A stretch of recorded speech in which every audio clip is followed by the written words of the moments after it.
let's bring it down to the political parties, because of course that's where these they all come from. And I'm talking about the participation from citizens.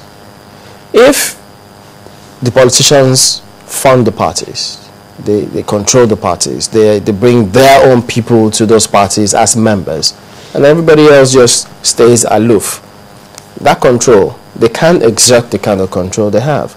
Because, I mean, some say, look, in time past, what they had was membership was funding those political parties. Do you think we should go back to that scenario in order for the people to have control of the political parties and have their own say? Or is it unnecessary? No, we are practicing multi-party democracy. There are over 20 parties in Nigeria. Yeah, I'm talking about those members. Okay. In terms of funding political parties. You can't tell a politician who funds all those parties not to have a say.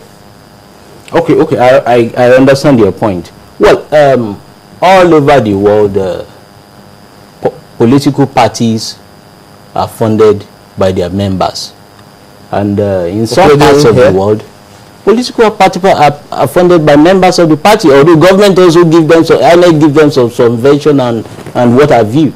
But there is no way a political party will not, members of a political party will not have to generate income by themselves. But the problem is about our political culture and socialization. The people, you see, illiteracy and ignorance still play a large role in politics. Yes, it still does. Even those who are educated are still politically illiterate. Wait, but if that were the case, does it mean that the society is not more enlightened than they were in the 60s? The society is more enlightened than it was in the 60s. But we advanced in those days where we had politicians at that time, or didn't we? Well, to an extent, I won't say we advanced.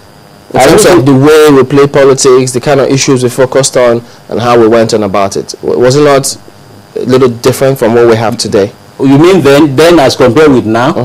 Well, it is different. There's no doubt about that. But I won't call it advancement. Right from the 60s up to now, I won't call it advancement. You see, political culture and socialization is an issue we need to focus upon. For instance, look at the political parties now. There have been realignments here and there. People, I mean, a strange bedfellow who have no ideologies and all that, forming margin just because you want to seek power at the central level. I have no problem with those who want to seek political control at the central level. But there is need for us to play politics based on ideology. Because it is ideology that will drive you in bringing about development in the country. You must have policies that are fine-tuned in line with ideology. And in the absence of that, you cannot have genuine progress. Okay, let's look at, if we go back in time, not too long, in the 60s, when they talk about our founding fathers, their mindset, the kind of issues they focused on at the time. Development, I mean, you hear and read today, the universities we have now, the first generation universities we have today, it was based on the kind of policies they brought to bear at that time. And then the quality of the kind of principles, the focus, wasn't it? That's the basis upon which some people say, look, we had it a lot better with politicians those days than we are now. Yet, we seem to be a little more politically enlightened today than we were yesterday. Is that the case? Well, not completely the case. And okay. The reason is this. You mentioned the issue of universities and all other projects that were done. As a typology of development. Yes. For instance, I went to IFE, University of IFE, which is now Bafemi Awolowo University.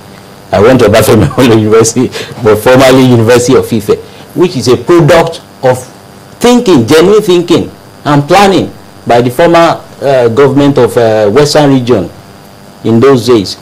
But even at that, in the 60s, you had a lot of corrupt public officers. There was a minister who used to dress, and his gown used to flow for about 5 meters. Somebody will be carrying his flowing gown. A very corrupt minister. His beneficiaries are still fighting over his estate now. Up to now, they have cases in court. But the institutions we had at that time, and now, in terms of their efficiency, which is better? Well, I won't say that the institutions we had then were not better than what we have now. Because to be sincere with you, I didn't witness most of those things. I read them in books and other records. I was not around. But you also read that they had a lot more respect for institutions those days. Yes, it is not in doubt. It is not that we're having now. I agree entirely that things were better then than what they have now. But don't forget that the military too played a role in the destruction of this country. I have no apologies about it. The role they played is such that it has become so difficult for us to get out of the trap in which they have put the country into. Let me conclude on that point so that I won't lose track of my thoughts. And the point is this: for instance, the constitution that we are on is a product of military creation, and that's not the proper way to put in place a constitution. There are so many contraptions in the constitution which ought not to be. The destruction of this country by the military is still what we are witnessing now. Those who are in public office now, they were majorly the people that were handpicked by retired military leaders. The retired military leaders are still playing a major role in the country now. That is a problem. Now, when you opened your opening statement, one of the things you said is that Nigerians have to be optimistic in this year 2014. I just want to ask you on a very personal note, what are the things that you are optimistic about for 2014? Well, I said it is good to be optimistic. And my reason is this: pessimism will not bring anything good. I am optimistic in the sense that I want to see a change in power supply. I want to see a constant and regular power supply. But do you have up to 20 hours in your area? No, I don't. I think that's a problem. 10 hours. You have 10 hours. Well, at times I do. I do have 10 hours at times. But what we want is regular, uninterrupted. It is possible.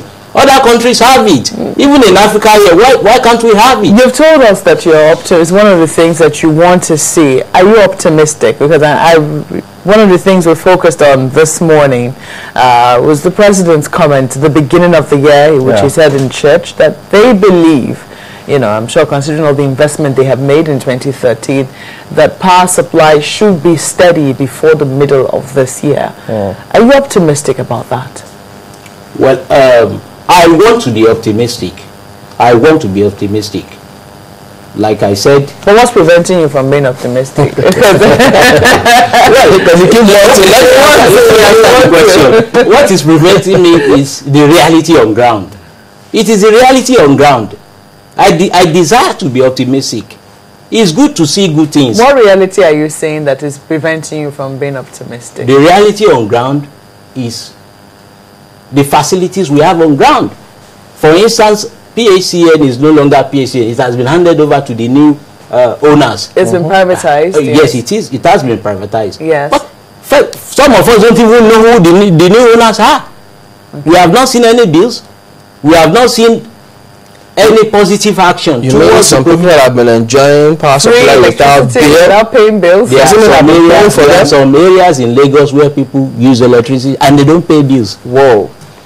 They don't pay bills. The staff of former PHCN find it difficult to go into those areas. They find it difficult to go and serve them bills. Because of the terrain. They cannot go. Exactly. And not only that, because of the kind of people who live in that area. Why? I mean, and the law-abiding Nigerians. That's left for the police to handle.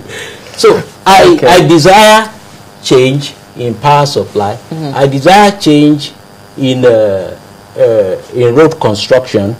I desire change in the economy. It is vitally important.